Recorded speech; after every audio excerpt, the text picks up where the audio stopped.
the holy and great martyr Dismas, the good thief. March 25th, a condemned thief, crucified beside Christ, offers a final humble plea of faith and receives the promise of paradise. A heads up in the spirit of transparency. Please be advised that this content may include execution crucifixion.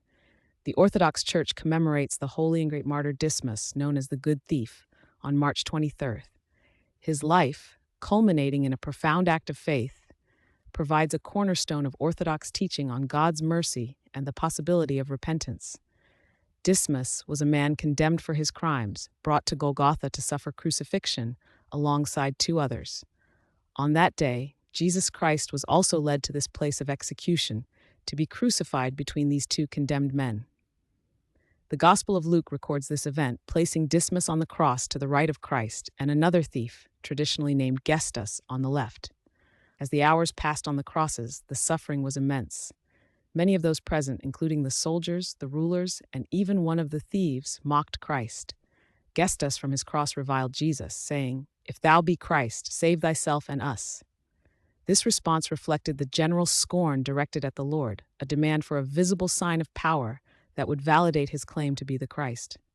However, Dismas, enduring his own agony, responded differently. He rebuked Gestas, stating, "Dost not thou fear God, seeing thou art in the same condemnation? And we indeed justly, for we receive the due reward of our deeds, but this man hath done nothing amiss." In this moment, Dismas demonstrated a clear understanding of justice and innocence. He acknowledged his own guilt and the righteousness of his condemnation, while simultaneously recognizing the blamelessness of Christ. This was a confession of truth, spoken from a place of deep suffering.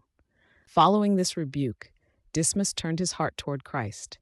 With humility, he made a direct plea, a request that transcended the immediate pain and looked toward an eternal reality. "Lord, remember me when thou comest into thy kingdom."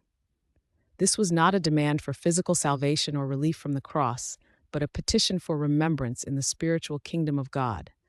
It was a witness of faith in Christ's divine authority and his power beyond death.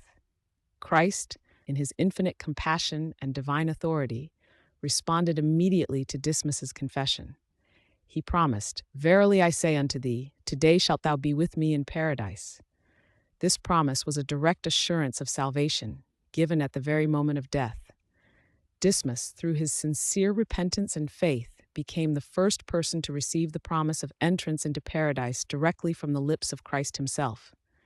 He entered paradise with the Lord, a testament to the swift and boundless mercy of God. The Orthodox Church venerates Saint Dismas as a holy and great martyr, not for a prolonged life of asceticism or preaching, but for his profound act of faith and repentance in his final moments. His story stands as a powerful example of God's infinite mercy, demonstrating that salvation is accessible even at the very end of one's earthly life, provided there is sincere repentance and a humble heart.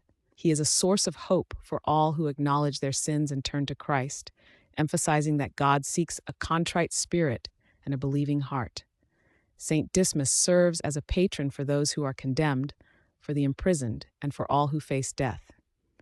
His memory encourages believers to cultivate a spirit of repentance and to trust in the Lord's mercy, knowing that even a final, heartfelt confession of faith can open the gates of paradise.